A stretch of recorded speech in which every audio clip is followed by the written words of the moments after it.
Muy buenas tardes, amigas y amigos de Brújula Internacional. Siempre a esta hora el recorrido por los escenarios internacionales con el choque de las imágenes y la fuerza de las palabras. Para la comunidad internacional uno de los dramas es el narcotráfico, vinculado al terrorismo, al tráfico de armas, pero también a la delincuencia organizada y a la corrupción. Tema que vamos a tocar el día de hoy con un especialista en esta materia. Pero por ahora vamos con esta información que viene de España. Preocupada España porque posiblemente miembros de la ETA, y la ETA está catalogada por la comunidad internacional como terrorista, y además con preocupaciones por la Audiencia Nacional de posible vínculo con la guerrilla colombiana y en territorio venezolano, situación que conmueve no solamente a la comunidad mundial, sino particularmente las relaciones entre España y Venezuela. Pudiera la ETA estar organizando toda una situación de atentados en Europa, pero en nuestros territorios. Veamos. Según la publicación semanal española Interview, citando informes de inteligencia a los que asegura haber tenido acceso, 8 miembros de la ETA, entre ellos Juan Cruz Maistegui, José Luis Esciolaza y Antón Troitiño, se encontrarían en Venezuela y participarían en un comité ejecutivo para discutir antes del 27 de noviembre el futuro de la banda. La revista Interview reseña que los miembros de la organización habrían mantenido encuentros en un restaurante de Caracas para planear el comité ejecutivo y tomar por votación las decisiones ejecutivas dentro de ETA. Algunos de los puntos que según la revista estarían en discusión sería el abandono definitivo de la violencia y extinción de la banda. La revista española tiene 35 años de antigüedad. Por supuesto que Venezuela tiene que ser clara en este tema de la ETA, que está condenada por la comunidad internacional, y dada la relación entre Madrid y Caracas, que ha sido cordial, de relaciones económicas y relaciones políticas, hay que tener mucho cuidado con ninguna vinculación de autoridades venezolanas con la ETA, y particularmente el vínculo que se ha establecido entre la ETA y la FARC, y algunas veces, como lo ha denunciado la prensa española, en territorio venezolano. Pero es que también la FARC preocupa a la comunidad internacional, y la situación en Colombia con los últimos atentados. Decíamos que con Leonardo Prieto más adelante vamos a hablar sobre el tema de ese tráfico de armas, que es lo que fortalece muchas veces a los movimientos al margen de la ley, y en el caso de Colombia la FARC fundamentalmente, como en el caso de España la ETA. Luego del Consejo de Seguridad que presidió en Popayán, el mandatario Juan Manuel Santos dio la orden a las Fuerzas Armadas para contrarrestar cualquier agresión subversiva contra las tropas que provenga de alguna vivienda o edificación utilizada por civiles. La fuerza pública va a destruir cualquier casa que sea utilizada por los terroristas. Durante el Consejo de Seguridad se conoció un video de la Fuerza Aérea donde se aprecia cómo los guerrilleros se escudan en viviendas para atacar a la fuerza pública, luego se esconden en casas de civiles y continúan lanzando explosivos. ¡Están corriendo! Se metieron en la casa de Ibayo. En este caso, ya con las pruebas y con las filmaciones, pues podemos ratificar que ese procedimiento se está dando. El presidente más tarde viajó hasta Corinto, donde las FARC atacaron la estación de policía con un carro bomba. En la población, las Fuerzas Armadas acataron la orden del presidente. Una situación táctica, y depende de la situación que se presente. Hay circunstancias y donde toca hacerlo se hace. El presidente caminó por algunos sectores afectados por la explosión de cilindros bomba y afirmó que en la región se instalará un batallón de alta montaña y se reforzará la presencia militar con 500 uniformados. Aquí estamos para defenderlos, aquí estamos para acompañarlos. En el caso de Colombia, Venezuela y los países vecinos tienen que ser claros en la condena a la guerrilla colombiana, como en España han sido claros los europeos. No se puede permitir la situación de los terroristas, ni siquiera la beligerancia, como se pidió en alguna oportunidad a la guerrilla colombiana, porque lo que han hecho es, después de la lucha revolucionaria inspirada en el marxismo, aprovechar la droga y el narcotráfico y el terrorismo, como hemos visto con estos ataques el fin de semana en poblaciones colombianas contra la parte civil. Y a ver, ahora nos vamos a un tema también sindical. En Chile, país minero por excelencia en América Latina, huelga de trabajadores exigiendo mayores salarios, pero también mayor protección en función de la inseguridad que pueda haber, sobre todo con la experiencia que tiene Chile en esta materia. Al menos 15.000 empleados de Codelco participan de la primera manifestación de este tipo desde 1993. El cese de actividades en los socavones de cobre más prósperos del mundo dejaría pérdidas de casi 41 millones de dólares al interrumpir la producción de 4.900 toneladas del metal. El presidente de la Federación de Trabajadores confirmó que la iniciativa tuvo un 100% de aprobación por parte de los empleados que se manifiestan en contra de la reestructuración de la empresa estatal y que supuestamente implicaría el despido de 2.600 empleados y la privatización de una parte de la compañía. En comunicación con el informativo de NTN 24, Manuel Cañas, presidente del Sindicato de Trabajadores de la División Andina, reiteró que la agrupación de mineros no se opone al cambio. Lo que exige es que el gobierno sea claro con los propósitos. Los trabajadores no nos oponemos a los cambios que tienen que haber. Lo que estamos diciendo es que los cambios se hacen con los trabajadores, con sus organizaciones sindicales, conversando y respetando principalmente, ¿cierto?, sus representantes. El representante de los empleados aseguró que están dispuestos a reunirse en la Casa de la Moneda con el objetivo de que sean escuchadas sus peticiones. La Federación de Trabajadores del Cobre no se niega a conversar. A lo que se niega, ¿cierto?, es a la imposición que pone el gobierno y la administración de Codelco a poder generar los cambios, ¿cierto?, de la manera que ellos consideran más violenta, ¿cierto?, y con más afección hacia los trabajadores y hacia esta empresa que hoy día no solamente los trabajadores de Codelco estamos defendiendo.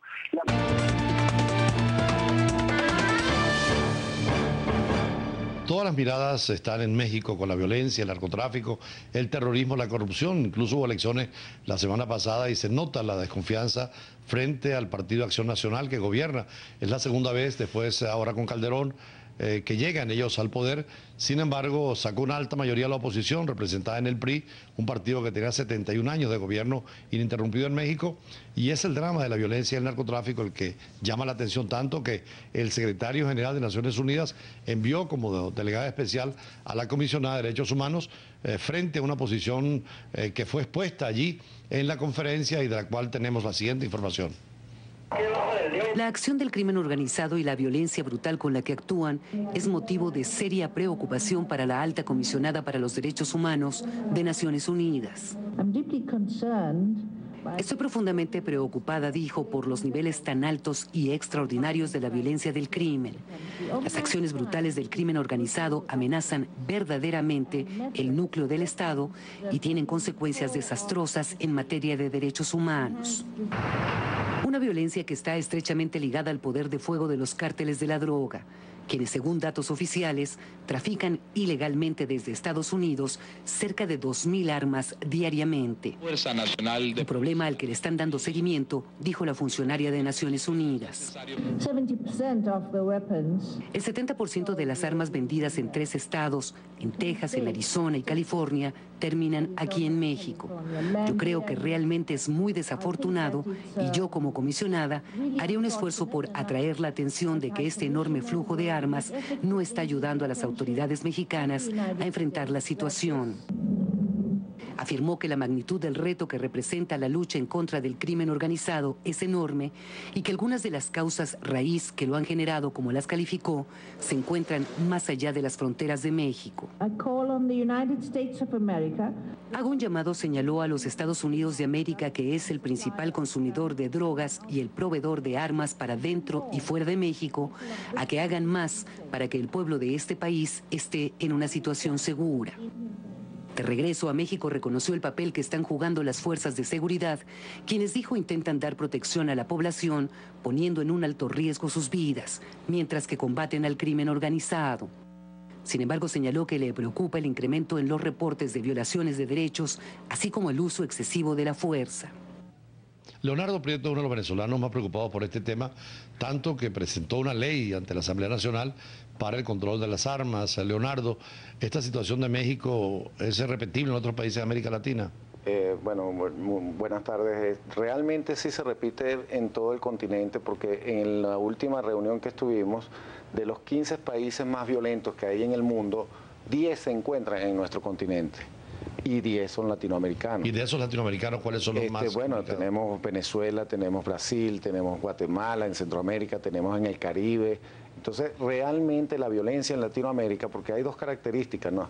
De los 15 países también más desiguales en el mundo, 10 también se encuentran en el continente. Entonces, por supuesto que precisamente se está trabajando a nivel continental sobre un tratado de comercio de armas, y esto es una iniciativa que se la inició el expresidente Arias de Costa Rica, Y es precisamente por eso, porque como lo estaba diciendo la reseña que estaban haciendo, el 80% de las armas ilegales provienen de armas legales, es decir, del tráfico legal.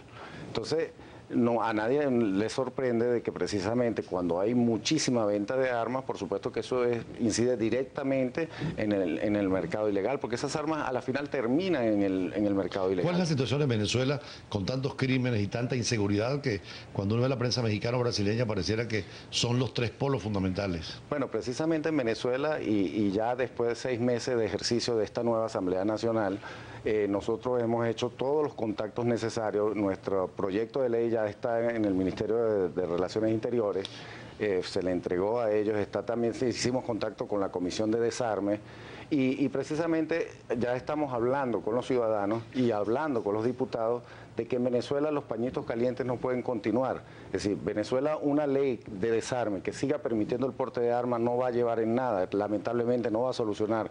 Y lo pongo claro, la propuesta que tiene el gobierno es una propuesta que tiene muchas cosas buenas, pero sigue permitiendo un porte de armas.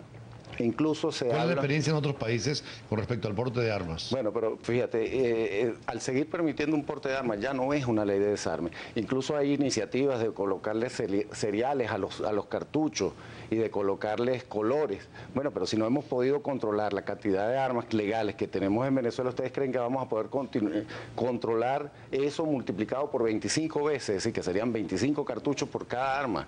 Entonces, ¿cuántas armas se estima que pueden haber en Venezuela? Bueno, en Venezuela legales, en estos días estaba viendo unas cifras muy bajas que hablaba la Comisión de Desarme, que hablaban de 35.000 portes. Eso es falso. Es decir, el último reporte que sacó DARFA estábamos hablando de más de 5 millones de portes de armas.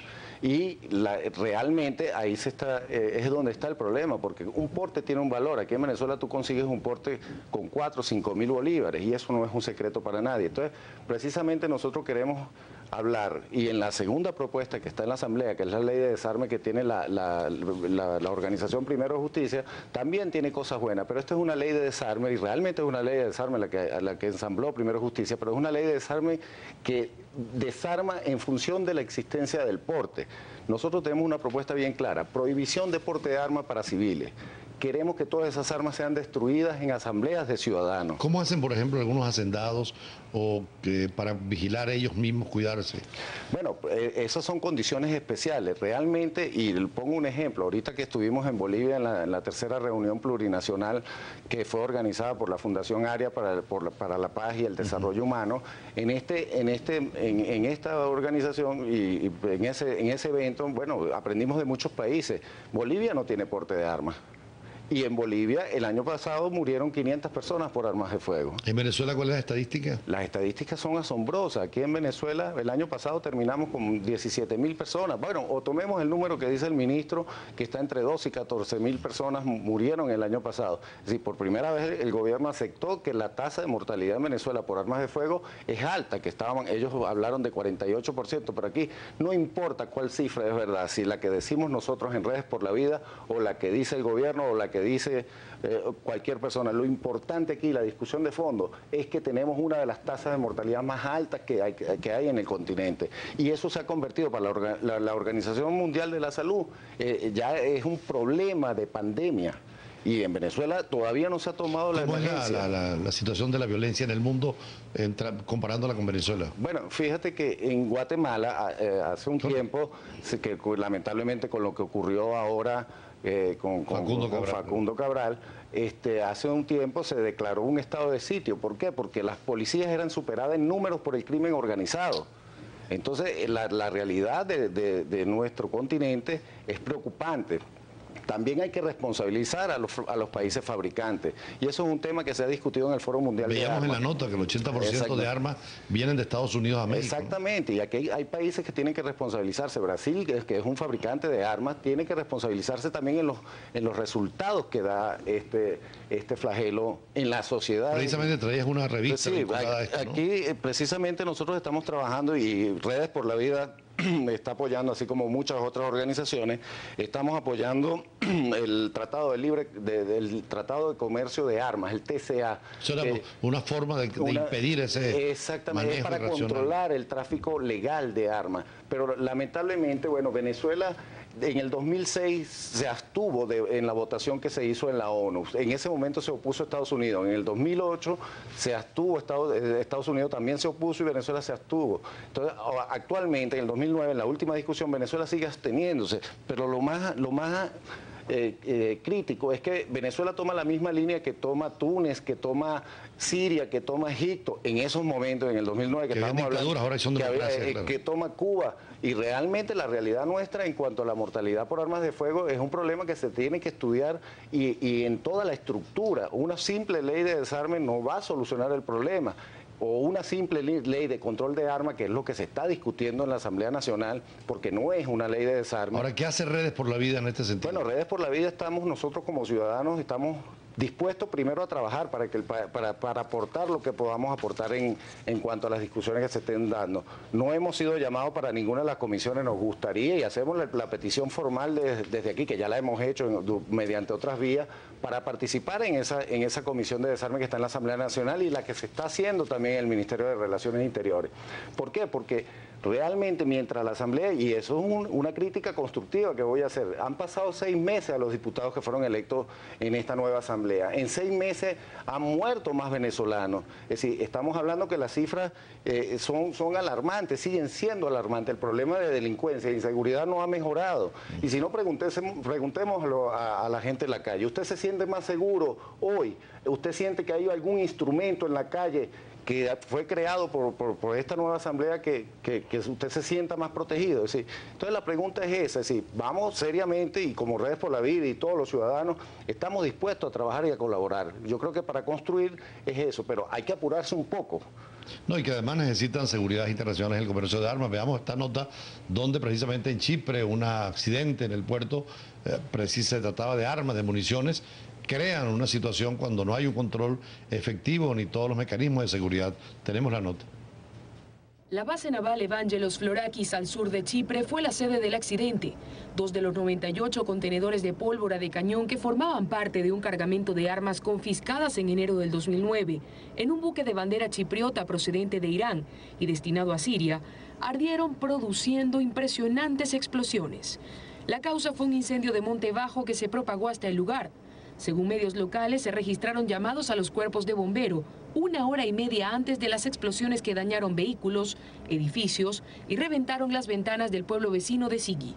La principal central eléctrica de la isla, cercana al lugar de los hechos, detuvo su producción generando cortes de corriente que podrían mantenerse durante semanas. Las autoridades exhortaron a la población a usar la energía con moderación.